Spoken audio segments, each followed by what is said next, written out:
Kremlin Bakı qarşısındakı susqunluğu başına iş aça bilər. Azərbaycanın səbir kasası daşır. Azala məxsus təyyarənin Rusiya tərəfindən vurulmasından 5 ay keçsə də ortada nə bir rəsmi üzrxahlıq, nə də kompensasiya var. Kifayət qədər uzun müddətdir və indiyə kimi bütün məsələlər həllini tapa bilərdi. Lakin nə təyyarəni vuranlar məsuliyyətə cəlb olunub, nə də müəyyən təzminat və ya kompensasiya ödənilib.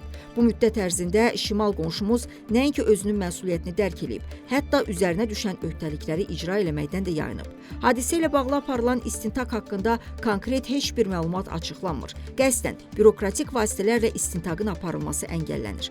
Ötən aylar da göstərdi ki, qarşı tərəf bu məsələdə obyektiv, şəffaf mövqe tutmaq niyyətində deyil. Məlumat üçün bildirək ki, dekabrın 25-də Bakıdan Qroznaya uçan təyyarə vurulduqdan sonra Qazaxıstanın Aktau şəhəri yaxınlığında yerə düşüb. Qəzaya uğramış təyyarədə 62 sərnişin və 5 ekipaj üzvü olub. Onlardan 29 nəfər sağ qalıb. Belə bir faciəli hadisədə 29 nəfərin sağ qalması məhz ekipaj üzvlərinin qəhrəmanlığı sayəsində mümkün olub. Pilotlar təyyarəni suya deyil, yerə endirməklə həm 29 nəfərin həyatını xilas ediblər, həm də sübutların silinməsinə imkan verməyiblər. Hazırda Aktau yaxınlığında Azal təyyarəsinin düşdüyü yerdə bir qrup Qazaxıstan vətəndaşının şəxsi vəsaiti hesabına memorial abidə qoyulub. Hadisənin törədilməsinə birbaşa məsul olan Kreml isə diplomatik sükut nümayiş elətdirir. Uzanmış araşdırma fonunda faciə yerində xalq memorialının yaradılmasını da görməzdən gəlir. Bu memorial abidə Rusiyanın rəsmi qurumlarının laqeydliyi ilə təzad təşkil edən insan həmrəyliyi və kədərinin simvoluna çevrilib. Lakin memorial sükutun arxasında hələ də əsas sual səslənir. Fəlakətə görə kim məsuliyyət daşıyır?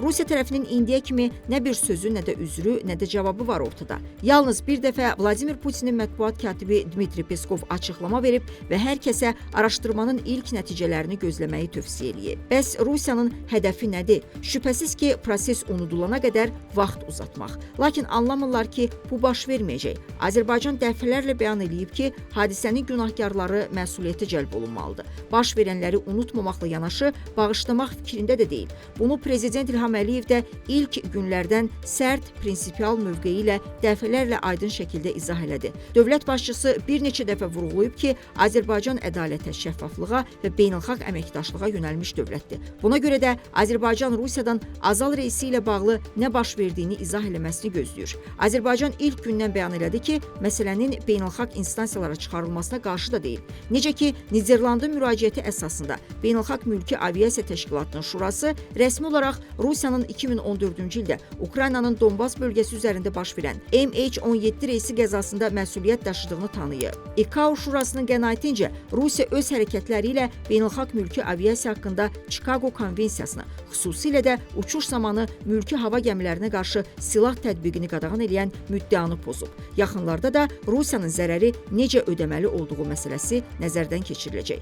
5 ay ərzində Rusiya susqunluq nümayiş etdirməklə yanaşı sakit də durmadı. Nələr müşahidə elədik? Azərbaycanın aparıcı media strukturlarına kiber hücumlar təşkil edildi. Özü də dəfələrlə. Rusiya unudur ki, sükut nümayiş etdirməsi Azərbaycanda mənfi qarşılanır. Burada həlak olanların ailələri qeyri-müəyyənlik içində yaşamağa davam edir. Lakin bu susqunluq, prosesin unudulmağa çalışılmasının da bir sonu var. Azərbaycan prosesin uzadılmasına göz yummaq, baş verənləri unutmaq fikrində deyil. Proses beynəlxalq müstəviyə yüksəlməmiş, Rusiya məsuliyyətini dərk eləməli və üzərinə düşənləri yerinə yetirməlidir. Azər Nuriyev, Leyla Mehdi qızı, Report.